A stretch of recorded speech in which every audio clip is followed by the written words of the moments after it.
Friends, the subject for our talk this afternoon is Shri Ramakrishna. As you can very well understand, the subject is very vast. In a small lecture, I cannot deal either with his life or message. We can only touch a very little fringe of the subject. And the little that I shall be talking to you this afternoon will be about the kind of spiritual discipline that he prescribed for us common people who live in this world and have to earn our living somehow, and are busy all the day finding no time to call upon God, forgetting Him every time. For us ordinary people, what kind of path did he chalk out? As you know, Shri Ramakrishna treaded all the then known paths of religion, realized God through all of them, and said that all religions are true. He did not like fanaticism. He did not like one-sidedness. He did not like that a man's brain should be only one track, that a man should be wrath-bound. He wanted that our ideas should be broad, we must be liberal, and at the same time steadfast to our ideal. From such a great man, such a great avatar, whose intellect, whose realization comprehended the whole of the religions of the world, what lesson can we learn? I say, he wanted us to take a little part of what he had already done. He said, I have gone through all the religious disciplines, 16 parts of it or 16 digits of it. You take up only one digit. What is that little one digit for us? He mentioned about Jnana Yoga, Bhakti Yoga, Karma Yoga, and Dhyana Yoga or Raja Yoga.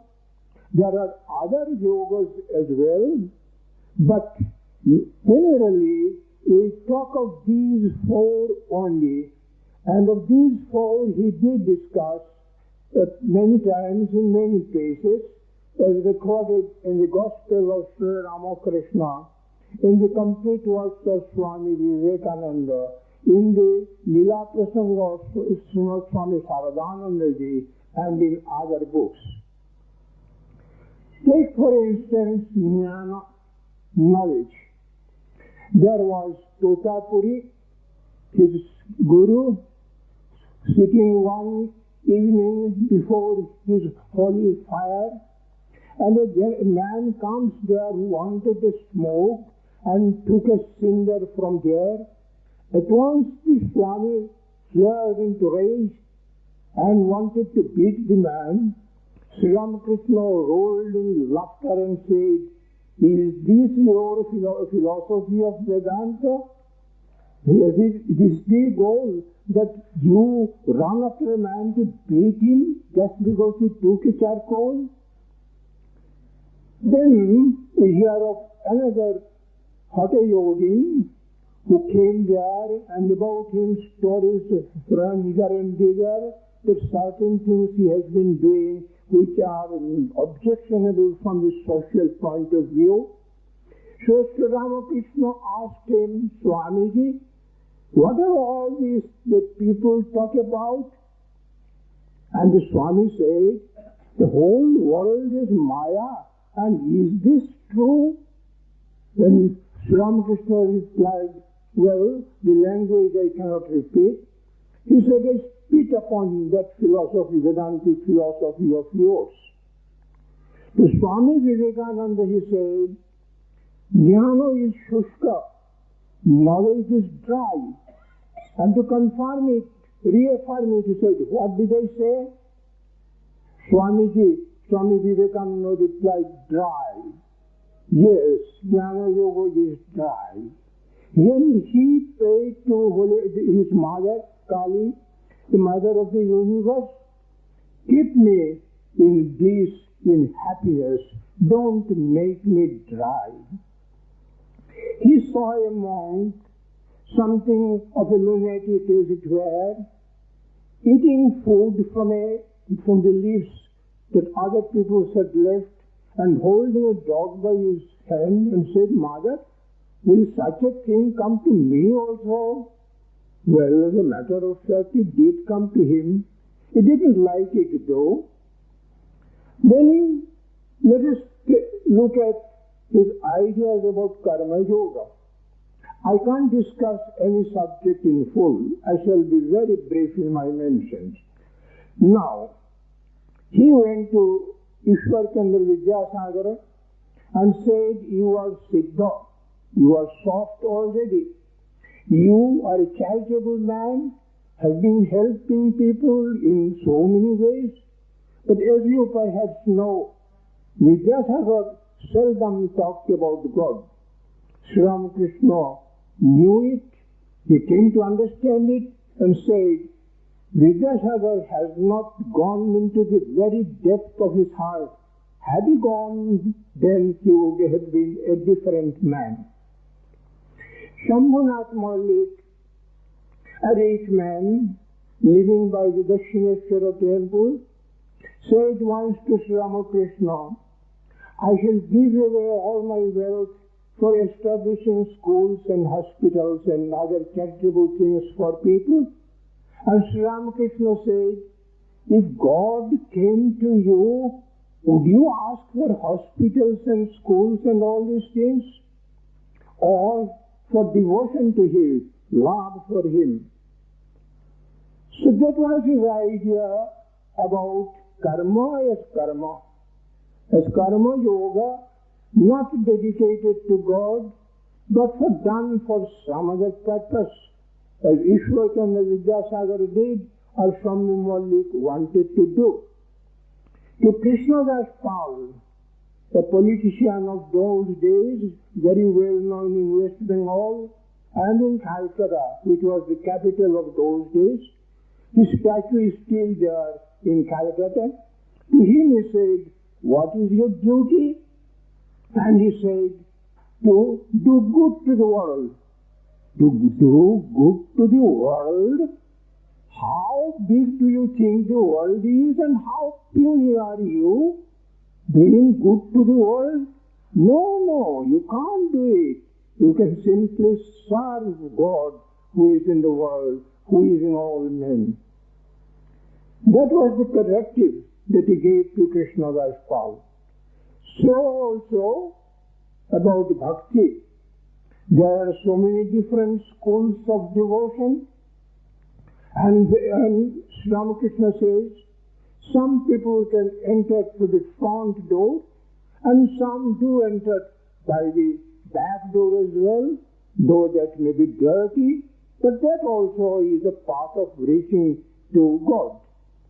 But when people of that kind came to him, he warned them that there were pits ahead and slippery places of which they must be careful. This was his way of talking to people. Now, these are all negative things. What was the positive way that he placed before them? That is what we have to know.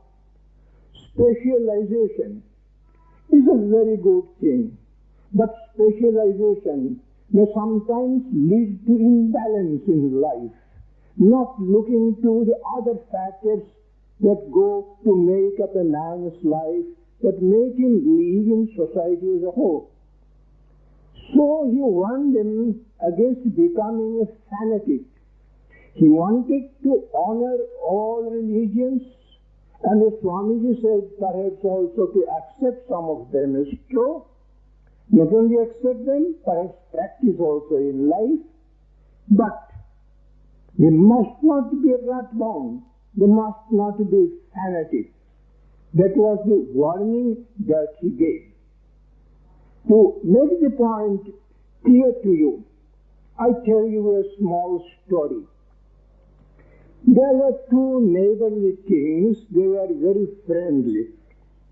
Now one king wrote to the other, "King, I hear that there are many scholarly fools in your country. Would you please send me a batch of them?" So the neighborly king said, "Yes, gladly I shall send you some." He selected 5 of them. One was a grammarian, one was a logician, one was a Smriti Pandit, one was just forget to tell you. So 5 of them, one was a Jyotisha, means astrologer, and so on. So the 5 of them was selected and sent to the king. Now, as they walked on, it became noontime, and they sat down for cooking. The grammarian was asked to boil the rice. He was boiling in an earthen pot. When the water became hot and the rice began jumping up and making sounds, he said, "Asaidram vadati," you are talking uncultured language. Took a stick and bit it nicely, so the pot broke, and all the food got spread all over the ground.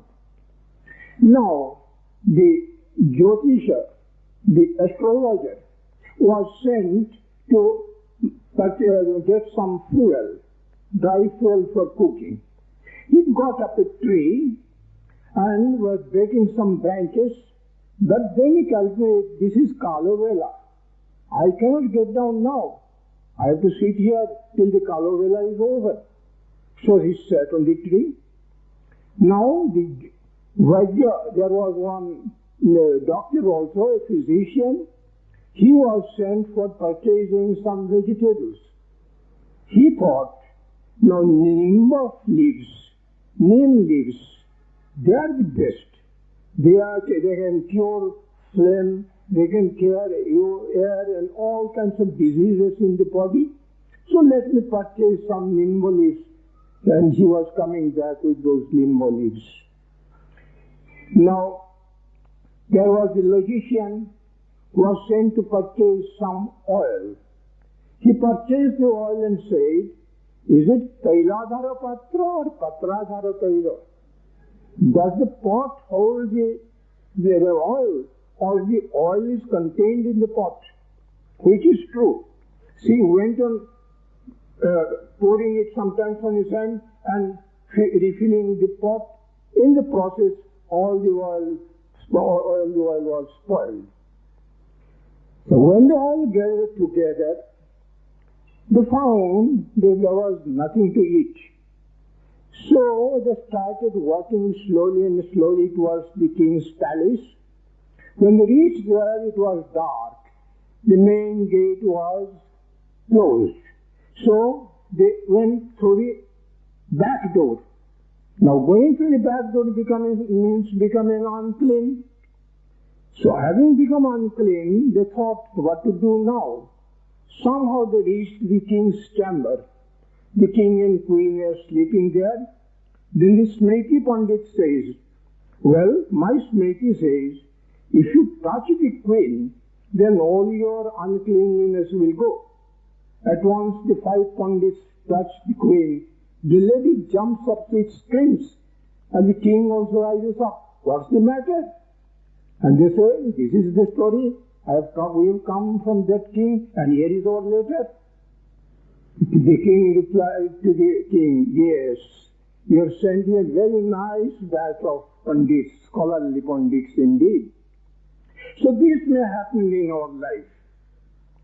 We follow some yoga and become fanatic about it, thinking that to be the only true one, and that one is to be followed and nothing else. But what was then Shri Ramakrishna's prescription? What did he tell us to follow? As we read the Gospel, now and then we come across the phrase Naradiya Bhakti.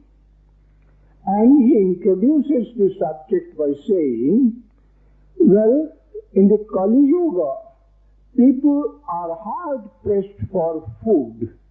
They have hardly any time to think of God or undertake the rites and rituals prescribed in the Vedas. So, in the Kali Yuga, it is Naradiya Bhakti that has to be followed. Now, who was this Narada? We can't go into the details of his life, nor can we make any research about who that person was in this small talk of ours. But we may be perhaps sure that Shri Ramakrishna was mentioning the writer of the Naradiya Bhakti Sutra, where Narada describes what bhakti is. First he gives the Lakshmana, the Swarupa, the nature of what bhakti is. Next he gives the characteristics of bhakti. And telling about bhakti, he first mentions some of the opinions that were written or formulated before him. He starts with Pujashu Anuraga iti Parasharija, that one should have love for worship, etc. of God. That is what was the view of Parasharija Vyasa. Then he says, Kathadishu iti Gargaha. Garga says that one should talk about, hear about, sing about God. These are the characteristics of bhakti. Then he brings in another, Atmarater avirodhena iti Shandilya. Shandilya says that one should love God without giving up his love for the Supreme Self. There should be no contradiction between the love of God and living steadfast in the thought of the Supreme Self. Now this we may say, Jnana Mishra Bhakti. Bhakti combined with knowledge. But then Narada says, Naradastu tad arpita akhila acharata tad vismarane parama viraha. Tad arpita akhila acharata.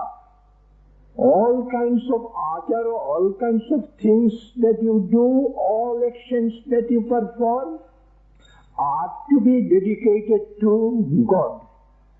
This is one side of it. And Padvismarane Parama Viraha. And when you forget him, there should be very much of distress in your heart that you have forgotten God. These are the two main characteristics that Narada places before us. And perhaps Ramakrishna also meant them. Now as for the first part, Tad Arpita Akhila Acharata, I said, Shri Ramakrishna said that in these days it is not possible to follow the Vedic rites and rituals for various reasons. We have not the sufficient money, sufficient learning, sufficient time to devote to it, and so people have forgotten also it is not just possible nowadays. But we do things, we work, we move about and all that. So during all of these works and all these actions, we can dedicate them to God. that is a possibility for all beings.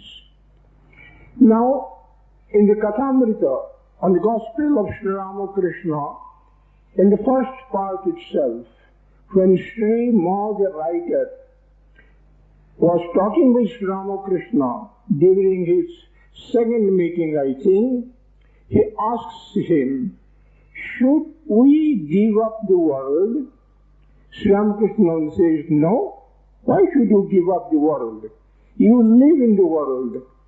But as a tortoise moves on the sea, but has its mind always fixed on the shore, where its eggs lie, so you also hold on to God with one hand and do the works of the world with the other. That was what Sri Ramakrishna said. He did not ask him to give up all kinds of work. We have been saying that she decried Shambhu Mallik's attitude. He said Ishwar Chandra Vidyasagara had not gone to the very depth of his heart. But thereby he did not mean that people should become lazy and should not work. They have got to work, but that work can be and has to be dedicated to God.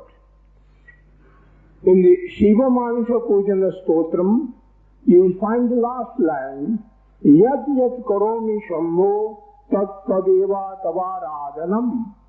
O Shambho, O Shiva, whatever I do, all that is but your worship. Freely translating a song from Ram Prasada of Bengal, I will tell you, he writes, when you go to sleep, think that you are making prostration to God. When you are sleeping, think that you are meditating on God. All the letters that enter your ear, think that they are all Mother's name, because Mother exists in all words, in all letters. And when you go round the town walking, think that you are circumambulating the temple of Mother Kali. So that way you can make your whole life spiritualized. You walk, you eat, you sleep, you dream, all sorts of things can be thought of as acts done for God. The whole of life becomes converted into a sort of spiritual discipline. You work in office, you can very well think that it is not just for earning money or for pleasing the boss or for some other purpose that you are working, but it is you are doing so as a trust given to you by God. God wants to do this for some purpose of His, and to please Him, you are doing this as a kind of worship to God. That is how you can convert your life into a kind of spiritual discipline, spiritual endeavor. That is how it says, Tadarpita Akhila Acharata. As for Tad Vismarane Parama Viraha, you know a story. Once a boy came to his guru and said, Sir, how can I realize God? The guru said, come with me. He took him to a river and pressed him into the water. And when the boy was feeling very nervous and throwing his hands and legs, he let him go and said, how did you feel? I was feeling as though I would die. I was hankering for a breath of life. Well, when that sort of hankering you have for God, then only you can have Him. Three kinds of attraction. The love that a good woman has for her husband, the love that a mother has for her child, the love that a miser has for his money, When all these three attractions come together, join together, then only does become God revealed to us. Then only are we on the path to the realization of God. So, he emphasized these points of view that Narada placed before us, tadarpito akila acharata and tad vismarane parama viraha. From Shri Ramakrishna's teaching, I think that point becomes quite clear. But what about the other yogas? I have already mentioned the talk between Shri Ramakrishna and Shri Master Mahashaya, who wrote the Gospel of Shri Ramakrishna. In that very talk, Shri Ramakrishna says, there should be vichara also. There should be discriminating knowledge. Knowledge of what is good and what is bad, what is true and what is false. And Master Mahashaya also said, in Prabodha Chandrodaya Nataka, we have read about Nityanitya Viveka. Yes, Nityanitya Viveka we do want, Sadasat Vichara we do want. These things we must have. And then he speaks about dhyana also, meditation. He says one should now and then go away from home to a solitary place and live there for some time thinking of God alone. If he cannot do that, then he should make his dhyana, his meditation, within his mind, at the corner of a house or in some small solitary place. So, you see, he really prescribed a sort of a combination of all the four yogas that are suitable for modern life, which we can take up very easily. Psychologically speaking, that is also the process, that is how also a man's mind, a man's personality is made up. We think, we discuss, we sometimes concentrate our minds on certain things. We love others. We are active people. So action, love, then concentration of mind, all these things go together quite naturally in every individual life. And Shri Ramakrishna also, knowing human nature as he did, and being the incarnation for the present age, prescribed this combination of all these four yogas for us ordinary people so that we could practice them properly and easily. Now, easily I say, deliberately. People say easy things are sometimes no good. A lady comes to me and says, "Sir, I want to practice pranayama." I say, "Why should you go in for pranayama? It is meant simply for concentration of mind, is it not? Can you fall in love with Ramakrishna? If you can do that, that love will make your mind concentrated. Why should you go in for pranayama?" But the lady would not stop. But something I must do, something mechanical as it were. Well then, you try Nadi Shuddhi, simply draw in air and then throw it out. For how long? And how should I increase it? I say, "My dear lady, you are going astray. I am talking of concentration of mind and not of any mechanical process which you should increase and which you should go on practicing and practicing. That is not my idea." So Shri Ramakrishna emphasized this concentration of mind on God, love for God. If you, as a miser loves his money, as a mother loves her child, as a good wife loves her husband, so all these attractions have to be put together so that we can love God and then only we can hope to get to God. That is what Shri Ramakrishna taught.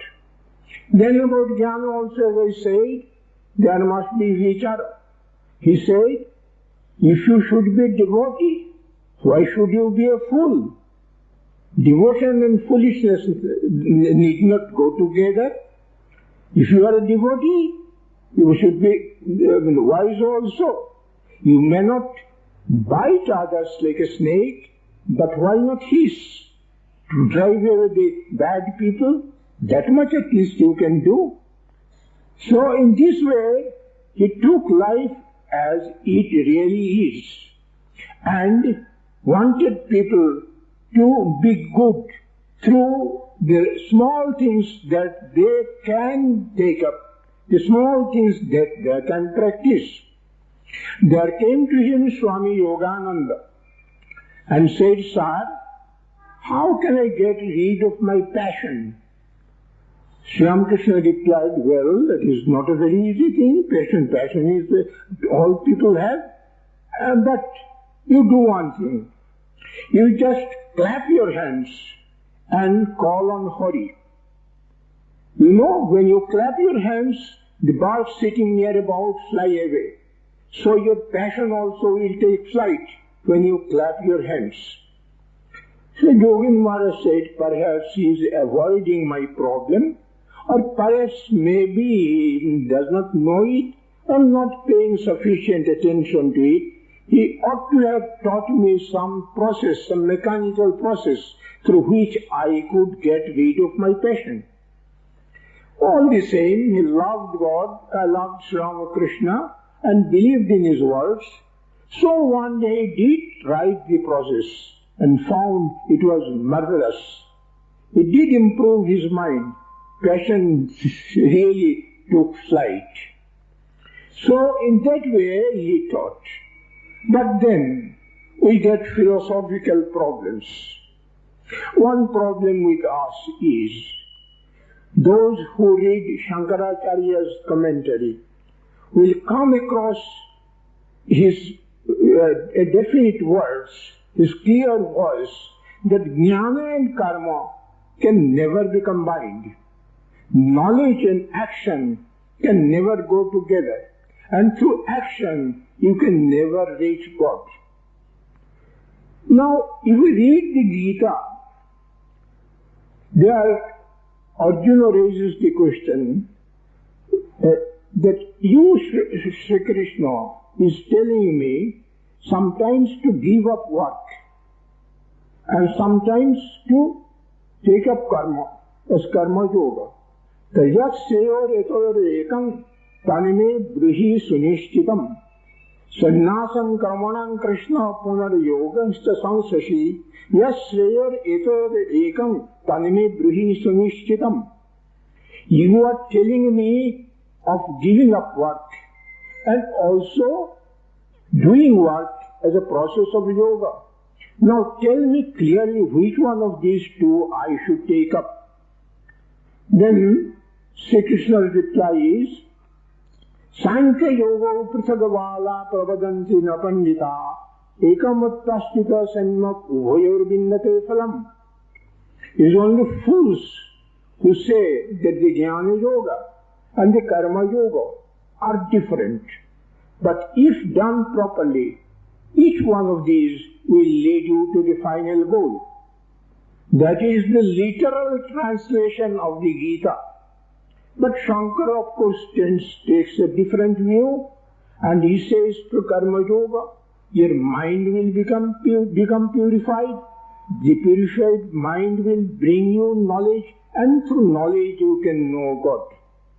But then he modifies his own philosophy by saying, by jnana of knowledge I don't mean that you know something positively, that something becomes the object of your knowledge. Then what happens? By jnana, the ajnana, the ignorance is removed. Jnana does not give you positively God realization, but negatively, indirectly, it removes the ignorance and you are God or you are Brahman, which you always were. In a dark room, there is a pot. You don't find it. You bring a light, the darkness is gone, the pot is there. Do you get the pot there? No, it was always there, all the time, but the darkness had covered it. When the darkness is gone, the pot is there. Now that is, as some people will say, the philosophy of Shankaracharya. But this is not the whole of it. For instance, if you read the verse, Karmana eva samsiddhim astita janakajaya kuru karmayo tasmattvang purvam purvatarai. The Janaka and others realized God or were established in their fullest spiritual realization through karma, or Shankara takes it in two ways. Karmana means through karma, then the meaning will be they did work by dedication of the result to God and removing their egotism, agentship as much as they could. Thereby their mind became purified and they got knowledge, and through knowledge God was revealed. But he gives to this another meaning as well. They remained established in God realization even though karma stuck on. Karma still continued in their life. They did not give up karma. Did Janaka give up karma at any time during his process of realization of God? That is the question. I think he did not. So karma and jnana automatically ran together. Whether philosophically they can or not is another question. Whether karma can give me knowledge or not is another question. But I find that in actual life, this action and knowledge can run together. Now when Shankara talks of high philosophy or metaphysics, of the realization of Brahman in Nirvikalpa Samadhi, it is philosophy only so far as it is printed in books or spoken by words. But in the stage of realization, it is something which is subjectively, intuitively known, but cannot be expressed in words. That is the Paramarthika view, the supreme view, which we realize but cannot talk. Shri Ramakrishna said, I want to tell you everything, every realization that I have. But when I start talking, Mother stops my mouth. So that is for the people of highest realization, which is mere talk to us without any real meaning. We know life. We know people just as they are, just as they eat, move, talk to others. And in that sense, even Shankaracharya was a karma yogin. It may sound a strange sentiment to you, but look at his life. Did he not establish monasteries? Did he not move throughout India, establishing temples, finding out hidden deities which had been thrown perhaps into some river or into some pond for fear of the Buddhists? All these he did. He thought of India as a whole, and he established 4 great monasteries, Dwarka, Sringeri, Govardhan, and Yoshimat. All these he did. He established the Darshanami Sampradaya. He wrote commentaries.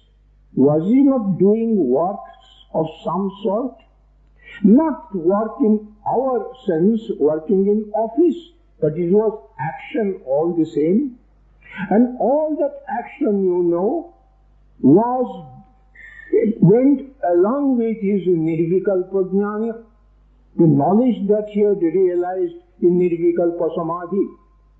So, whatever his philosophy was, on the level of metaphysics, on the level of the highest realization, in actual life, in the phenomenal world, He acted like any other living human being. I say that in actual life he differed very little from Vishishtadvaita or Shri Ramanujacharya.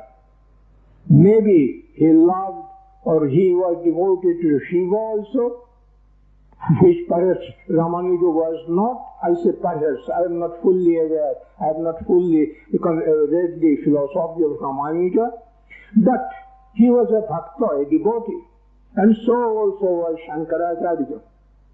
In his Vishnu Shatpadi Stotra, Shankaracharya says, Satyapi Bhedapagamenata Tavaivaham na mamokinostam Samudra hi tarangha kvachana na taranga samudra.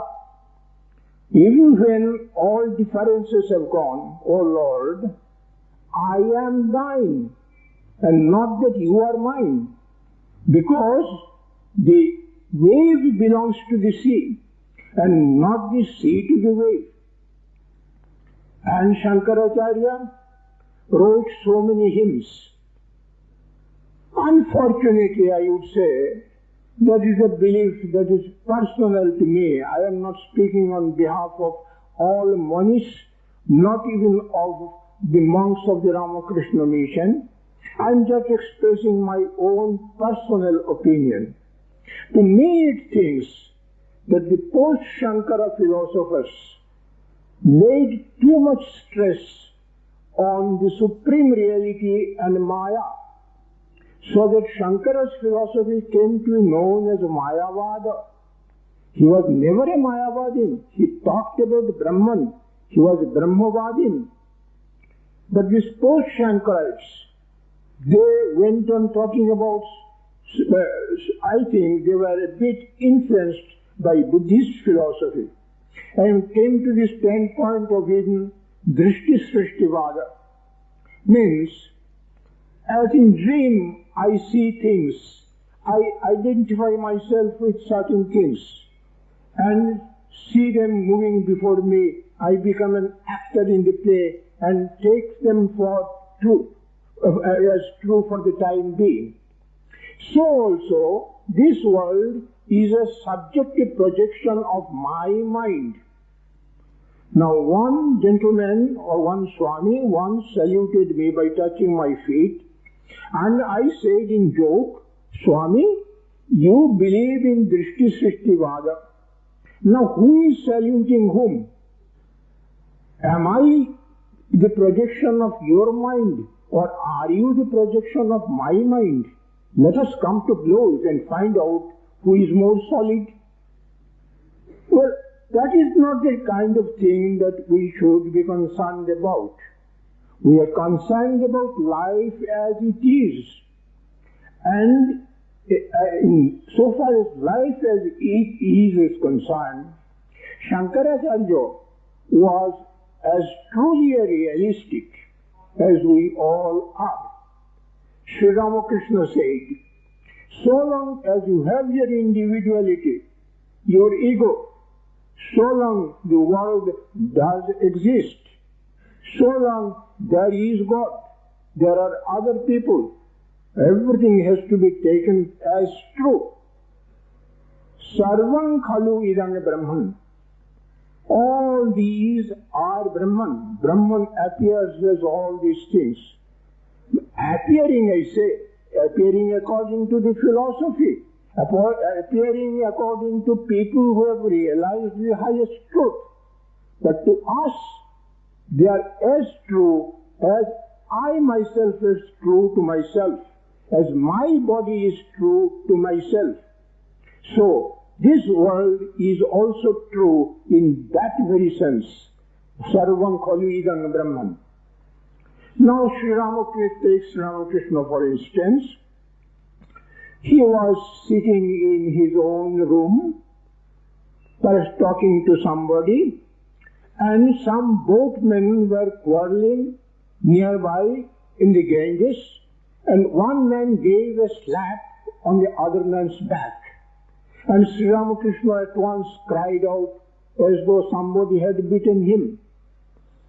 A little later, his cousin's son, Hriday, who was also his attendant, came there and said, Mama, maternal uncle, who slapped you on your back? I find red 5-finger marks there. Shri Ramakrishna said, not that anybody beat me, but when those people were quarreling there and one slapped the other, I felt as though he had slapped me. That was the identity that he felt with the world. That was the reality that he found in the world, one with all. That is the kind of realization that Shri Ramakrishna had. He had also the Nirvikalpa Samadhi. He had also, you may call it Savikalpa Samadhi or whatever you like. He had this also where the world and everything appeared true to him. And he taught us to take this world as true. Take God as true. Don't be too much philosophizing and making life lazy, not doing anything. That kind of philosophy, that kind of negative philosophy, Shri Ramakrishna never taught. And as for this Mayavada, I said, Shankaracharya did not take this simply as a theory for explaining the world or explaining away the world. He deified it. He believed in Shakti. In Brahma Sutra, in many places he says Brahma Shakti. And in the Upanishads also you will find Mayanitu Prakriti Vidyam, Mayinamitu Maheshwaram. Then Devatma Shakti Swagunair Niguram. All these things are in the Upanishads, in our philosophical books. And Shankara also believed not only in Maya as a theory for explaining the world, but as a deity. And he wrote hymns in praise of the deities, gods and goddesses. And you know the story of Shankara. He was going to bathe in the Ganges, and there sat the mother Parvati with Shiva as a dead body across the road, lying across the road. And Shankara comes and says, remove the dead body, I want to go to the Ganges. And Parvati, as a woman, she says, you asked that dead body to move away? Shankara replies, how can that be? How can a dead body hear my voice, order, and obey it? Then Parvati replies, you don't believe in Shakti? Why should not a dead body hear your order and obey your order? There is no Shakti involved in this matter. So Shankara was taught that Shakti has to be believed in so long as we are in this world. So long as we behave as human beings, think of ourselves as individuals, we have to accept the world as it is. I say, if you are going to ascend to the terrace of a building, you have to go step by step. If instead of doing so, after going 3 or 4 or 10 steps up, you have the feeling that you have got Nirvikalpa Samadhi, you have realized God, you have already reached the terrace and gone jumping and running, what will happen to you? Fall down and break your neck? That will be the result. So we must be more realistic. That is what Shri Ramakrishna taught us, that we must take the world as it is. We must know where we stand and take the next step. If we are in the lowest rung of the ladder, we must not deceive ourselves by thinking that we have already reached the highest step, that we are already on the terrace. So Shri Ramakrishna's prescription for spiritual discipline, as I understand it, is a sort of combination of all the four paths of bhakti, jnana, karma, dhyana, and bhakti, jnana, karma, dhyana, and yes, all these four have to be taken together. So, as I understand Shri Ramakrishna, he came not only for the sannyasis, not only for the Mayavadins, not only for our people who live the world, but he came from us ordinary can't go everywhere. All the same, he did move about and go to so many places and to so many people. For what? So that people might realize God. One day, when he was walking back from the place, Jhautala we call it, that means a small group of trees called Jhau, a kind of pine. He looked at Calcutta and said, there are people weltering in mud, as it were. To save them if necessary, I shall try again and again and come again and again. That was his attitude, to serve others and help others to get out of their difficulty, whatever the difficulty may be.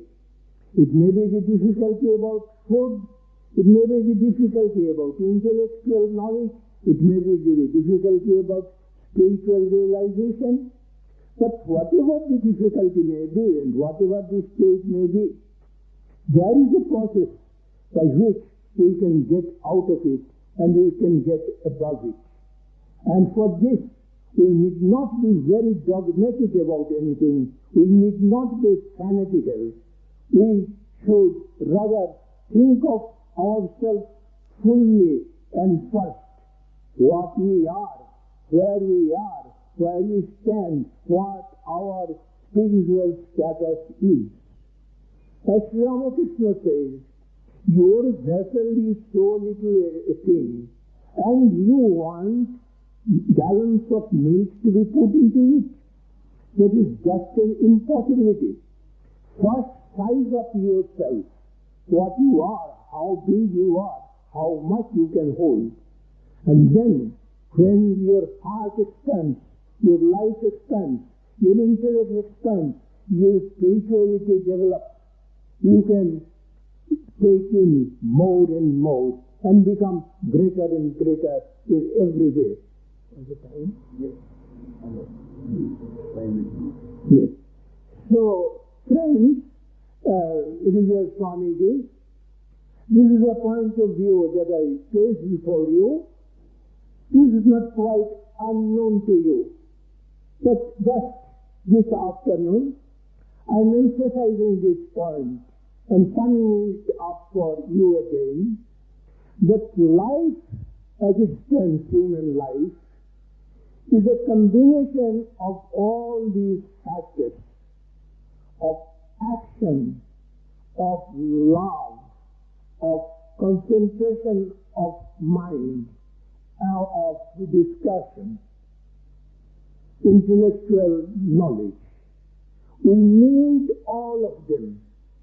And if we are to advance, even in spiritual life, we have to take help of all this.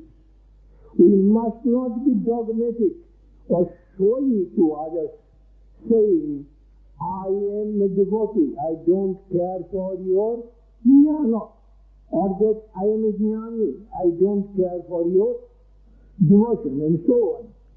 I told you that even Shankaracharya was a bhakta. And look at Madhusudana Saraswati, who was also a very great monist.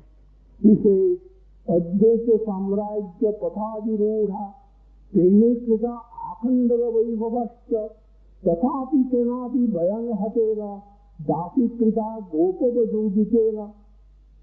We are treading on the path of monism, and we have rejected the whole world like grass, without any value whatsoever. Still, there comes the Sri Krishna, who was the stealer of the hearts of the gopis, and he has stolen my mind as well. I end with this. Thank you.